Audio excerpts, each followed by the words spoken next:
안녕하세요. 사회복지 윤리와 철학을 담당하게 된 고성호입니다. 반갑습니다. 이번 시간에 여러분들하고 배우게 될 사회복지 윤리와 철학에서는 이 윤리가 무엇인지, 철학이 무엇인지에 대한 개념부터 시작해서 왜 우리가 윤리적인 것이 사회복지 실천 현장에서 필요하며 사회복지직이 전문직으로서 윤리가 어떤 관계가 있으며 이 윤리의식과 철학과의 관계가 사회복지직에 어떤 상관관계가 있는지에 대해 중점적으로 살펴보는 시간이 되겠습니다. 여러분은 철학하면 무엇이 떠오르나요? 철학하면 골치 아프다, 고리타분하다, 도 닦는 사람이나 하는 것이다, 어렵다, 소크라테스, 플라톤, 아리스토텔레스 등등이 떠오르실 겁니다. 그러면 철학이 무엇인지에 대해 알아보도록 하겠습니다. 현재 우리가 사용하고 있는 이 철학이라는 명칭은 기본적으로 이 한자어입니다. 이는 밝다, 슬기롭다, 알다라는 뜻을 가진 철자와 배우다, 공부하다라는 뜻을 가진 한자어 학자의 그 합성어이죠. 따라서 이 철학은 철에 관한 학문을 의미합니다. 그렇다면 지금과 같은 형태의 그 철학이라는 명칭이 처음으로 사용된 건 언제일까요? 자료에 의하면 현재와 같은 용어로서의 철학은 서양 문물이 이제 동양으로 전래될 당시 그 수많은 그 학술 용어를 한자어로 번역하는 작업을 하였던 그 일본인 그 니시 아마네에 의해 처음 그 사용한 것으로 알려지고 있습니다. 니시 아마네는 그 영국 철학자인 그 미래 저서인 공리주의를 이학이라는 그 제목으로 번역하면서 책이 그 서문에 이 본역 중 소칭 철학, 즉구 주지유학야, 차원명 비로소비야라고 하였습니다. 이 뜻은 그 본 번역 가운데 철학이라고 하는 것은 다름이 아니라 유럽의 유학이다. 어원의 명칭은 비로소비이다 라는 말입니다. 따라서 니시 아마네가 영어 필로소피를 한자어 철학으로 번역한 이후 한자어를 사용하는 동양권에서는 그 철학이 일반 명사로 확실히 자리 잡게 되었다고 볼 수 있습니다. 그러면 이 철학이라는 것이 무엇인가에 대해서 한번 살펴보도록 하겠습니다. 먼저 철학이라는 말은 그 그리스어로 필로소피아에서 유래되었죠.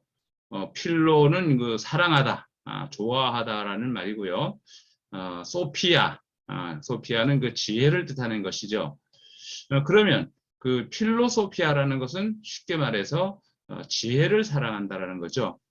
소크라테스나 플라톤, 아리스토텔레스가 그 대표적인 철학자들이죠. 철학자는 그 지혜를 추구하는 사람들, 지혜를 사랑하는 사람들, 끊임없이 그 생활이나 삶, 인간관계, 환경이나 기타 관계에 대해서 탐구하고 그 어떤 식으로 인간관계가 이제 영향을 미치면서 또 어떤 식으로 행동을 해야 하는지 이런 삶과 우리 생활에 대한 여러 가지 지혜를 그 추구했던 사람들이 이제 탐구하고 알려고 했던 학문을 우리가 이제 그리스어로 이제 필로소피아라고 했던 것입니다. 결국 철학은 지혜를 배우는 학문이고 자연과 인간 만상의 그 궁극적인 원리를 찾는 학문이라고 말할 수 있겠습니다. 철학의 특성은 우리가 이제 먼저 알고자 하는 노력입니다. 그 다음에 철학은 그 지식에 대한 탐구입니다. 왜 이렇게 됐을까? 이게 어떻게 해서 이렇게 됐을까? 끊임없이 우리가 질문을 던지면서 우리가 그 궁금증을 찾아가고 있는 길이 그 길이 바로 이제 철학을 하는 길이죠. 이게 바로 그 지식을 탐구하는 힘이라고 하는 거죠. 이 지식이 현실과 관련이 되어야 이것을 우리가 지식이라고 하는 거죠. 뭐 뜬금없는 우리가 그 현실과 관계가 없는 뭔가를 생각할 때 우리는 공상이라고 합니다. 철학과 공상의 차이입니다. 물론 이런 그 하나의 공상이 우리 현실과 연관되어서 일어날 수 있을 때 공상이 현실과 연관지어서 현실화가 된다면 이것은 또 다른 그 지식의 범주에 들어간다고 할 수 있는 거죠. 이 철학은 그 현실과 밀접한 관련이 있는 지식이어야 된다는 겁니다. 공상적인 지식은 아니죠. 그렇다고 뭐 공상이 나쁜 것만은 아닙니다. 저는 그 학생들한테 이제 이런 말을 자주 합니다. 처음 시작은 공상에서 일어날 수 있다. 그 공상이 현실과 관계되는 범주를 찾아서 끊임없이 그 원인 관계를 밝힌다면 그건 굉장히 중요한 지식을 탐구하는 힘, 즉 필로소피아를 할 수 있는 해가는 길이다라고 이제 이야기를 하는 거죠. 그래서 철학은 그 현실과 밀접한 관계가 있는 학문이다라는 걸 인식하면서 철학과 사회복지의 관계성은 도대체 어떤 영향관계가 있는지 한번 살펴보겠습니다. 철학은 인간과 사회에 대한 끊임없는 질문이죠. 관심과 그 다음에 질문의 범위에 따라서 몇 가지 하위 분과로 나누어집니다. 이 하위 분과가 여러분이 잘 알고 있는 인식론과 논리학, 윤리학 이렇게 세 가지로 나누어진다는 것이죠. 인식론은 여러분이 아실 겁니다. 어떤 지식에 대한 어떤 내용에 대한 아하 이렇구나 하는 것이 인식인 것이 바로 인식인 거죠. 인식이 잘못되었을 경우에 바로 행동이 잘못된 게 나타나는 거고 왜 내가 뭔가에 대한 지식이 잘못 인식되었다는 것은 그 인식된 지식으로 내가 행동하기 때문에 행동이 잘못 나타나게 되는 거죠. 그래서 인간과 인간 사이에서 트러블이 일어나면서 인간관계에 문제가 되어지거나 또는 사회 문제가 될 수도 있다는 거죠. 그래서 이 인식론은 바로 철학에 근거한 윤리적인 인식론이 여러분이 자리가 잡혀야 된다는 겁니다. 그래서 이 철학을 크게 세 가지로 나눈다면 첫째 인식론, 그 다음에 논리학이라고 우리가 얘기하죠. 이 논리학은 어떠한 지식에 대한 올바르고 정확한 추론에 대한 방법과 원칙을 연구하는 학문이라고 할 수 있는 거죠. 어떠한 것에 대해 논리적으로 우리가 얘기할 수 있어야 되고 어떤 학문에 대해서 논리적으로 그것이 맞아 들어가게 되는 우리가 추구를 해야 되는 힘, 그 다음에 추구를 해야 되는 분야에 대해서 끊임없이 탐구하는 이런 게 논리학이라는 거죠. 그럼 윤리학이라는 건 뭐냐면 바로 선과 도덕적인 것이 무엇이며 이것이 어떻게 정당화될 수 있는지 논하는 분야죠. 그러니까 쉽게 말해서 철학이라는 건 어떤 지식을 탐구하는 하나의 분야가 어느 한 지식이 그것이 인식론으로 자리를 잡아야 된다는 겁니다. 어떻게 자리 잡느냐 하면 그 인식론을 지식을 탐구하는 지식의 하나의 획득 방법인 문제가 올바라야 된다는 거죠. 그래서 어떠한 내용과 지식 획득의 정당한 방법을 다루는 분야를 인식론이라고 하고 논리학은 올바르고 정당한 추론에 대한 방법, 그 방법의 원칙을 연구하는 분야가 논리학이죠. 그래서 우리가 하는 말이 논리적으로 타당해, 논리적으로 맞아. 뭐 이런 말을 많이 하게 되는 거죠. 바로 이 어떠한 지식에 대한 정확한 추론에 대한 방법을 우리가 얘기할 때 논리학이라고 하는 거죠. 그 다음에 윤리학에는 여러분들이 아시는 것처럼 선과 도덕적으로 이거 무엇이 옳은지에 대한 문제를 다루는 게 윤리학이라는 거죠. 이렇게 사회복지 철학의 관계성을 우리가 크게 하위 분야로 나눈다면 인식론, 논리학, 윤리학 세 가지로 나눌 수 있겠습니다. 철학과 사회복지의 관계성에서 사회과학에서 파생된 사회과학 철학의 영향을 받는다라고 이렇게 이야기합니다. 사회과학 철학이라는 것은 뭐냐면 우리가 인간의 사회생활이 어떤 기초적인 규칙이, 그러니까 기본적인 규칙이 어떻게 운영되고 있는가 하는 학문적으로 다루는 분야를 우리가 사회과학 철학이라고 하는 거죠. 쉽게 말해서 인간은 태어남과 동시에 사회의 가장 기본적인 가족에서부터 사회생활을 하면서 인간과 인간관계에 관계되는 방법론을 배우면서 행동의 방법, 사고의 원칙을 배우게 되는 거죠. 이러한 데서 영향을 받으면서 이것이 인간관계론 내지는 사회문제론 또는 여기서 나오는 철학적인 모든 것을 인간관계론에서 일어날 수 있는 모든 철학적인 걸 우리가 사회과학 철학이라고 하는 거죠. 그럼 사회복지학 자체가 갖는 철학적인 성격이 이제 있게 되는 거죠. 이거는 이제 철학적인 왜 이렇게 되었나, 왜 이러한 현상이 일어나느냐, 왜 이러한 현상이 인간의 행동과 인간의 인식론에 영향을 미쳤느냐, 그래서 왜 이러한 현상이 인간의 인식론에 영향을 미쳐서 이러한 행동을 만들 수밖에 없으며 또 이러한 문제는 다른 사람과의 영향관계에서 왜 문제가 될 수 있는지, 이게 왜 사회 문제로 번질 수 있는지에 대한 이 모든 과정이 우리가 사회과학 철학에서 영향을 받아서 이것이 사회복지학으로 이제 또다시 자리를 잡게 되는 거죠.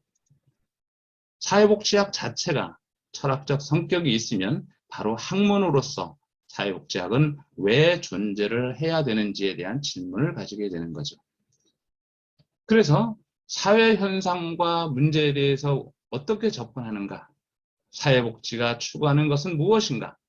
사회복지의 본질적인 소명은 무엇인가? 라는 것에 대한 철학을 갖게 되는 거죠. 사회복지의 기본적인 철학은 바로 무엇인가요? 인간의 존엄성입니다.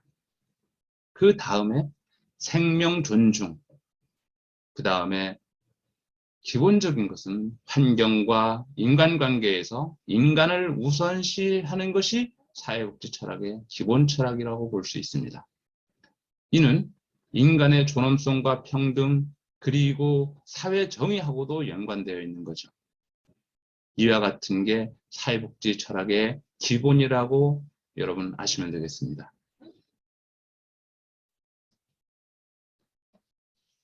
사회복지는 바로 실천 학문입니다. 실천 학문으로서 인간의 존엄성과 사회 정의 가치를 추구하며 사회복지 사회의 엄격한 도덕적 판단과 성찰을 중요시하기 때문에 철학과 깊은 연관이 있습니다.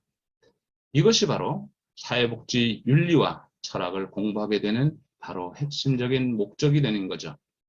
공부하는 이유가 되는 거죠. 여러분, 이제 철학이 사회복지 실천해주는 의미가 무엇인가를 한번 생각해야 되는 거죠. 이 의미를 간단하게 생각해 봅시다. 어떤 학문에 있어서 학문의 근본적인 철학이 있습니다. 사회복지가 인간관계에서 왜 태어났냐, 왜 사회복지 중요성이 오늘날 시대가 점점 갈수록 발달하고 또는 4차 산업혁명 시대에서 왜 사회복지가 중요시 되고 있고 사회복지가 모든 사회의 핵심이 되고 있는 것은 바로 인간 우선 중심의 사회라고 생각하면 되겠습니다.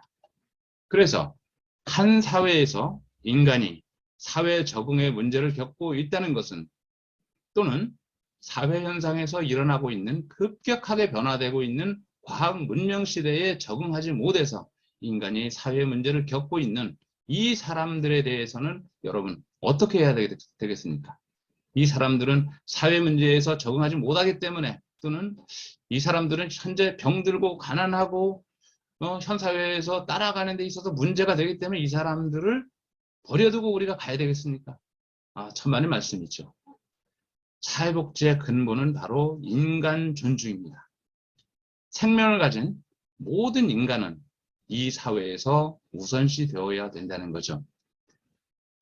모든 인간은 평등하게 사회로부터 어떻게 대접을 받아야 된다는 거죠. 모든 인간이 평등하게 모든 사회 법률이나 규칙 등 모든 것에서 사회 정의가 이루어져야 된다는 겁니다. 인간의 존엄성, 사회 정의의 가치, 도덕적 판단과 성찰이 철학과 연관되고 사회복지 실천 핵심이라는 거죠. 그래서 사회복지의 근본은 모든 인간은 평등하고 모든 인간의 존엄성이 우월하다는 이 철학의 기본으로 사회정의의 정책에 따라 여러 가지 사회복지 서비스와 정책이 만들어져야 된다는 거죠. 그러면 사회생활에서 이제 인간이 중심이 되고 인간이 우선시 되어야 된다는 철학적인 근본 인식에서부터 사회복지의 출발점이 시작되었다고 보면 됩니다. 따라서 인식론에서 중요한 물음은 지식의 궁극적인 원천을 묻는 거고 사회복지 학문과 실천의 속성은 바로 실증주의와 경험주의만으로는 한계가 있기 때문에 최근 현상학, 근거이론, 해석학, 담론 등 여러 가지 추측 방법론을 동원해서 인간 행동의 문제를 연구하고 사회적인 문제를 연구해서 좀 더 인간의 더 좋은 환경과 더 좋은 사회적인 정책, 사회적인 서비스를 해서 인간의 행복을 추구하자는 것이 사회복지 실천에 있어서 이 철학적 의미가 중요하다고 보시면 되겠습니다. 철학이 사회복지 실천해 주는 의미로는 철학은 클라이언트에 대한 인식을 새롭게 해줍니다. 즉, 이 클라이언트는 현재 사회적인 급격하게 변화하는 사회적인 현상에서 여러 가지 문제점을 가지고 있는 대상자라고 보면 됩니다.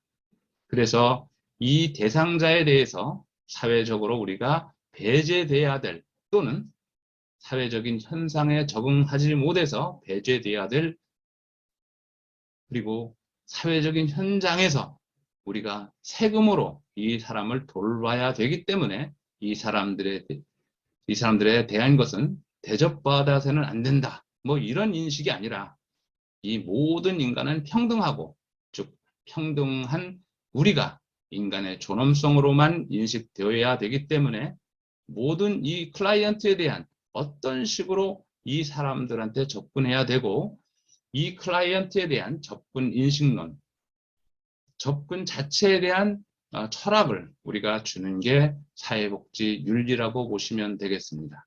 그래서 철학에 의해서 행위의 주체인 인간은 이성적 사유가 가능하고 자신의 삶을 주도적으로 이끄는 존재를 봐야 되는 거죠. 이것이 바로 클라이언트에 대한 인식을 새롭게 해야 되는 시발점이라고 보시면 되겠습니다. 그래서 철학의 의미를 아는 사회복지사는 클라이언트를 자신의 삶을 알 수 있고 보다 나은 삶을 향해 자신을 변화시킬 수 있는 존재로 인식해야 되는 거죠. 즉, 지금 현재 이 클라이언트가 어려움을 겪고 있지만 우리가 사회적인 서비스가 접목시킨다면 이 사람은 이후에는 건강한 사회인으로 사회생활을 할 수 있는 사람이라는 인식에도 바로 다가가야 된다는 거죠. 모든 사회복지사뿐만 아니라 모든 사람들은 현재 우리 사회에서 어려움을 겪고 있는 사회복지 대상자들이나 클라이언트에 대해 이 사람은 지금 현재는 어려움을 겪고 있고 현재는 지금 아주 힘들어하지만 이 순간 우리가 사회적인 서비스가 접목돼서 이 순간을 우리가 도와준다면 이 사람은 건강하게 자기 삶을 살아갈 수 있는 행복한 사람이 될 수 있다라는 인식에서 출발해야 된다는 것이 클라이언트에 대한 인식을 새롭게 해준다는 겁니다. 철학은 사회복지사에게 생각하는 힘의 중요성을 이끌어주는 거죠. 즉, 사회복지 본래의 사명과 정체성을 분명히 할 필요가 있다는 거죠. 클라이언트를 위해서 무엇을 해야 하는가? 나는 무엇을 추구하는가 하는 이 철학적인 질문을 통해 사회복지사의 본래적인 사명에 다가갈 수 있는 이런 철학할 수 있는 능력을 준다면 거죠. 이러한 것이 철학이 사회복지 실천해 주는 의미다라고 보시면 되겠습니다. 철학은 사회복지 이론과 실천에 이제 순환적으로 관련되어 있습니다. 이 말은 사회복지 이론이 먼저이고 사회복지 실천이 이론이 발전되어야만 실천이 발전된다는 게 아니고 이론은 실천에 의해서 만들어지면서 이 이론은 실천에 영향을 주는 상호관계가 형성이 된다는 거죠. 그래서 사회복지를 응용학문이다 또는 실천적 학문이다라고 하는 거죠. 사회복지라는 것은 책 가지고 연구할 수 있는 물론 학문도 포함될 수 있지만 사회복지는 현장에서 사람들과 사람들을 대하면서 일어나는 인간관계 그 다음에 그들이 생각하고 있는 인식의 문제 여러 가지에 대한 문제점에서 어떻게 이 사람들에 대한 문제가 인식이 잘못되어서 이 사람이 현재 문제를 겪고 있는지 또는 이 사람의 행동이 왜 이렇게 사회 문제를 일으키고 있는지에 대해서부터 모든 것이 다 또다시 이론으로 접목하게 되는 거죠. 이렇게 해서 이론이 만들어지면서 그 이론으로 의해서 실천적인 또 프로그램이 만들어지기 때문에 이론과 실천이 상호관계적인 보완적인 관계라고 보시면 되겠습니다. 그래서 이러한 철학이 사회복지 실천해주는 의미는 상호 보완적이고 이분법적인 생각에서 벗어나야 된다는 걸 가리키게 되는 겁니다. 다음 시간에는 사회복지에 대한 윤리학적 이해에 대해 학습해 보도록 하겠습니다. 수고하셨습니다.